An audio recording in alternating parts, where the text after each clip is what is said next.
میرے خیال میں رائٹ. ہمیں یہ بھولنا نہیں چاہیے. دو چیزیں میں کہنا چاہوں گی جلدی سے ہمیں بھولنی نہیں چاہیے. ایک تو یہ کہ آ، امریکہ ظاہر ہے خطے میں اس وقت ساؤتھ ایشیا میں آتا ہے جب اس کو ضرورت پیش آتی ہے.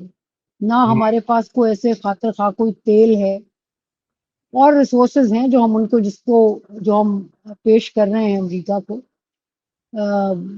ریئر ارتھ منرلز وغیرہ. لیکن مشرق وسطیٰ کا تو یہ ہے نا کہ آئل ہے, گیس ہے. بڑا پرانا یہ ایک رابطہ ہے.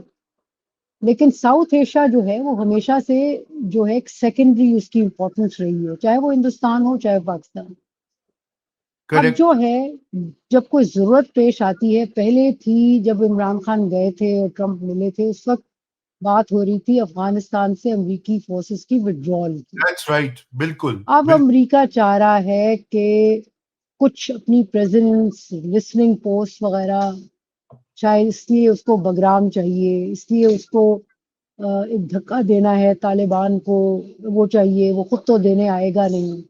اب اس کے ہاں. لیے ہماری فوج ہی کوئی آؤٹ سورس کرے گا لڑنے کے لیے. تو ایک تو یہ کام ہے, دوسرا یہ ہے مشرق وسطیٰ. تو اس لیے کسی کام کے بہانے ہماری جو ہے وقت جو ہے وہ پھر سے ہم نظر میں آ گئے ہیں وائٹ ہاؤس کے.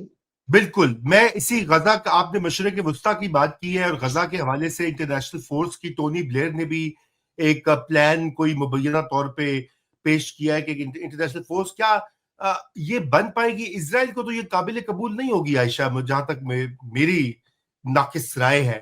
بڑا مشکل ہے کہ وہ وہاں پہ ایک انٹرنیشنل فورس کو اپنے عقب میں پوسٹ ہونے دے. دیکھیے جی, جب ڈونلڈ ٹرمپ کہہ رہے ہیں کہ انہوں نے کوئی فیصلہ کر لیا ہے ہوں.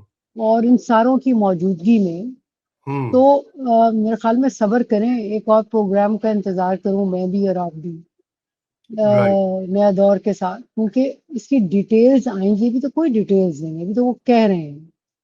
رائٹ. میں تو بلکہ ایک دوست سے ہنس رہی تھی آج. میں نے کہا بھائی ایسا کرتے ہیں کہ وہ نوبیل پیس پرائز کا وہ کوئی اس کا سمبل کوئی ہوتا ہے, کوئی اس کی بت شوت ہوتا ہے جو پرائز دیتے ہیں. تو میں نے کہا ایک کوئی کسی مارکیٹ سے بنوا کے دے دو ڈونلڈ ٹرمپ کو, تاکہ ان کو تسلی ہو جائے کہ ان کو کوئی نوبیل پرائز ٹائپ کی چیز مل گئی ہے. عائشہ, کیونکہ مجھے یاد وہ آیا یہ وہ اس طرح کے سٹارز ہیں جو کہ نواز شریف نے جنرل بٹ کے لیے منگوائے تھے راجہ بازار پنڈی سے. ہاں تو ہاں, تو راجہ بازار پنڈی سے کوئی نوبیل پیس پرائز کا کوئی سمبل جو ہے نا وہ ان کو دے دیں, کیونکہ یہ ڈیسپریٹ ہے. India Pakistan Middle East Ukraine کہیں کچھ کر سکیں, کچھ دکھا سکیں. تو اب نیتن یاہو کتنا مانیں گے, کیا ڈیٹیلز ہیں. میں نے جیسے آپ سے ایک دن پہلے آپ کا جو پروگرام تھا اس میں یہی عرض کی تھی کہ یہ کوئی آسان معاملہ نہیں ہے, چاہے تمام مسلمان افراد چلی جائیں. اب اس میں ہوگا, دیکھیں کون کون جائے گا. اگر پاکستان کا رول ہے تو پاکستان کے لیے رسکی بھی رہے گا. یہ مت بھولیں کہ یہ کوئی بڑی آسان کام ہوگا, کیونکہ وہاں غازنز ہیں, وہاں وہ فلسطینی ہیں جن کے لیے وہ گھر ہے. اور جو نیا معاہدہ جو بھی ہوا ہے اس میں غازہ سے ان کو نکلنا پڑے گا. حماس کے پاس جو ہے جو ابھی ہاسٹیجز ہیں اسرائیلی وہ واپس کروانے کی بات ہو رہی ہے, وچ مینس کہ حماس کو دھکا یہ فورس جا کے دے گی. اب جب دھکا دے گی تو وہ فائٹ بیک ہوگا. اسرائیلی سیٹلرز ہیں, کوئی ان کو مارے گا, پھر وہ واپس ماریں گے. تو یہ جو افواج جائیں گی کس کی ذمہ داری کون لے گا. اس کی ذمہ داری کون لے گا؟ چونکہ ہم مسلمان فوجیں افواج ہوں گی, اس کا مطلب یہ نہیں ہے کہ آپ سب فلسطینیوں کی ذمہ دار ہیں. صحیح. تو اگر یہ وہی جانے ہونے جا رہا ہے کہ جو جارڈن میں 70. سیونٹیز میں ہوا تھا, ہاں. جس میں 3,000 فلسطینیوں کو جو ہے ظلم و ستم کا نشانہ بنایا گیا, کیونکہ وہ ریبیل کر رہے تھے جارڈینین بادشاہ کے خلاف. تو انہوں نے جو پاکستانی فوج وہاں گئی ہوئی تھی ان کو کہا، تو انہوں نے جنرل ضیاء الحق بھی تھے وہاں، بریگیڈیئر ضیاء الحق، اس وقت جنرل ضیاء الحق نہیں تھے، in fact major general in command اس فورس کے کوئی اور تھے، لیکن بریگیڈیئر ضیاء الحق کو کہا گیا کہ تم کرو، کیونکہ انہوں نے کیا.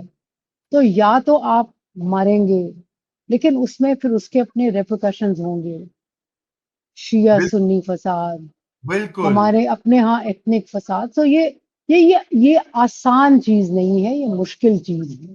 بہت کمپلیکیٹڈ ہے جی، کوئی اور شک نہیں. مجھے دیکھیں، مجھے یاد آیا آج کی جو ملاقات ہے، بے شک ہمارے ہاں لوگ تالیاں بجائیں، لیکن مجھے ایک اور چیز یاد آئی.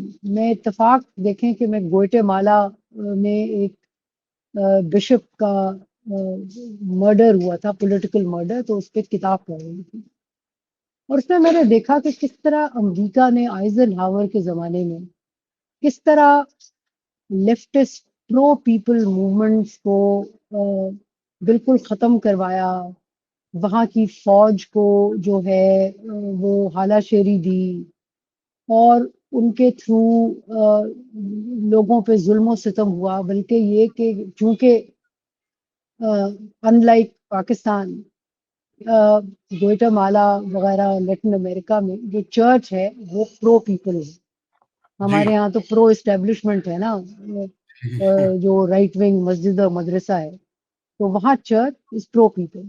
تو اس میں بشپس کا قتل کیا گیا. تو کس طرح ایک اتھارٹیرین سسٹم کو انکریج کیا. تو ہمارے ہاں تو یہ بھی ریپریکشنز ہیں کہ اگر ہم رائٹ. استعمال ہوں گے تو ہمارے ہاں اسٹیبلشمنٹ کو زیادہ تقویت ملے گی، نہ کہ پارلیمنٹ کو اور نہ ہی کے پیپلز ریپرزینٹیو کو. رائٹ رائٹ، بہت اہم آپ نے یہ نقطے اٹھائے ہیں. اور ایک چلتے چلتے فائنل میرا جو آپ سے کوسچن ہے وہ یہ کہ اس کی ڈومیسٹک امپلیکیشنز بھی ہوتی ہیں عائشہ، جب اس طرح کی ہائبرڈ نظام جو ہے وہ اس کو تائید مل جاتی ہے امریکہ، سعودی عربیہ، چین، تو ظاہری بات ہے پھر یہ ڈومیسٹکلی تو میرے خیال سے، خیر آپ یہ پہلے بھی کہہ چکی ہیں، دہرائی جائے گی بات کہ جمہوریت کو بھول جائیں 8-10 سال کے لیے. لیکن سوال یہ پیدا ہوتا ہے کہ اس کے ریپرکشنز جو ہیں امیڈیٹلی مختصراً کیا ہوں گے؟ کیا یہ نظام جو چل رہا ہے پاکستان میں اور مضبوط ہو جائے گا؟ اس میں تو کوئی شک کی گنجائش ہی نہیں ہے کہ جو اسٹیبلشمنٹیرین سسٹم ہے، جی جو کہ ڈاکٹر محمد وسیم کہتے ہیں، جی وہ بالکل تقویت اس کو ملے گی. بلکہ میں تو سمجھتی ہوں کہ آپ کے ناظرین کو بھی دیکھنا چاہیے مہدی حسن نے کا انٹرویو خواجہ آصف سے، جس میں انہوں نے پوچھا کہ بھئی آپ کے یہاں کون ڈیسیجن لیتا ہے. تو انہوں نے کہا ہوں جی نہیں، ہمارے یہاں ہائیبرڈ سسٹم ہے. تو انہوں نے کہا جی ہائیبرڈ سسٹم میں مطلب کہ آپ اور فیلڈ مارشل جو ہیں کٹھے لیتے ہیں. انہوں نے کہا نہیں، we agree to disagree. تو ان کے ہاں اس کو جواب نہیں تھا. بات یہ ہے کہ مطلب کہ ہم ہائیبرڈ کریں، لیکن بات یہ ہے کہ اسٹیبلشمنٹ ہمارے ہاں ان تمام چیزوں کے ساتھ زیادہ طاقت پکڑ گئی ہے، زیادہ طاقتور ہو گئی ہے. اینڈ نیچرلی جب، اور اسپیشلی جب بھی ویسٹ سے، اسپیشلی یونائٹیڈ اسٹیٹ سے کے ساتھ پارٹنرشپ ہوتی ہے، تو ہمارے ہاں اتھارٹیرینزم جو ہے وہ پنپتی ہے. رائٹ ونگ اور اتھارٹیرینزم دونوں یہ پنپتی ہیں امریکن پارٹنرشپ میں.